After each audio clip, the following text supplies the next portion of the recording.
Are you listening? In the lane, snow is glistening. A beautiful sight. We're happy tonight. Walking in a winter wonderland. Gone away is the bluebird. Yet stay is a new bird. Sing a love song. We stroll along. Happy holidays. Welcome to NAMI News at 2. In my household, we started with the holiday festivities. The gingerbread house, or train, I guess this year, was put together last night. So that's something fun to do if this is a tradition of yours, or maybe something to start. Our upcoming events are coming to you from none other than Ashley. Hi. Hi, Jessica. I'm loving the mini ears. This might be a little off-brand knockoff, but it is Santa hat, little mini Santa hat. So, Well, we're excited to hear about the upcoming events. Okay, let me spill the upcoming events. What we have going on is another one of our mental health first aid classes. The next one's going to be on January 29th. Mental health first aid teaches a 5-step action plan of how to respond to someone when they're experiencing the initial signs and symptoms of a mental illness or crisis. We also have more NAMI family and friends classes on January 20th and February 17th. This class teaches loved ones of someone living with a mental health condition how to support them, and also is a great opportunity to build community. I want to also point out a class I first introduced last week, which is our Bridges of Hope presentation. That is on January 26th, and this program educates faith communities about mental illness so they can create welcoming faith communities. The training is on January 26th. Sorry, my notes, I have an incomplete sentence. All right. Stay tuned. Before you know it, I'm going to have more upcoming exciting events coming, including an education series discussing guardianship. As a reminder, all of our classes are available at no cost and also are currently being available online. Those are your upcoming events. Well, I'm little. Like a little elf. Oh, hello. Well, thank you for sharing all that, and try not to overheat in your outfit there. I'll try. So today, Courtney is sharing some mental health in the news with us. Hey, Courtney. Hey, I love your light up necklace. Thank you. I was feeling festive today. Well, we're excited to hear what you have to share. Great. So many folks in Wood County, for most, the holiday season is in full swing. So while this time of year is a jolly and festive time, this year may look different and may even include some feelings of loneliness for some.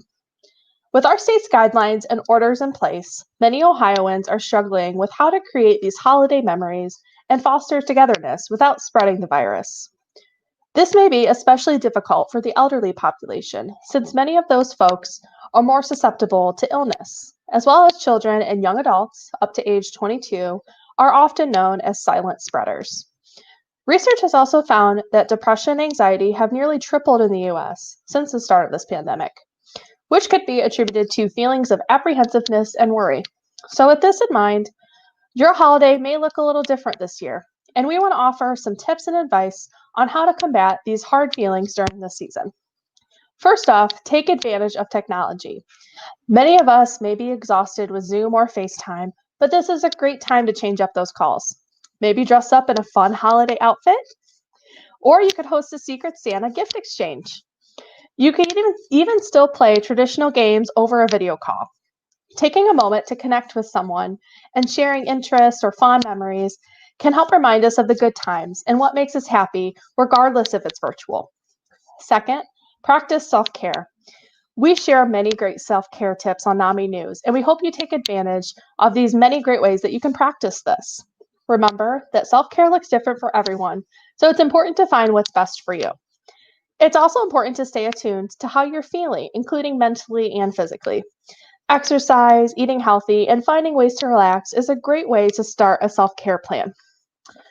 Third, practice gratitude. This can help break you out of that rut that you may be in. By focusing on what you're grateful for, you can savor and enjoy these moments and even embrace what we do have. It also gives a great way to start something new and invite new things into our lives. Practicing gratitude can be as easy as writing down something you're grateful for each morning. And lastly, try new activities and get creative. Many of us have spent much time in quarantine, regardless if we have been sick. And for many, this may be a great opportunity to put off something that we've been meaning to do or get into the creative spirit. This can include drawing, painting, writing, and so many other creative outlets. Finding ways to cope when we are feeling low may be a great way to not only find a new hobby, but we can handle these tough emotions.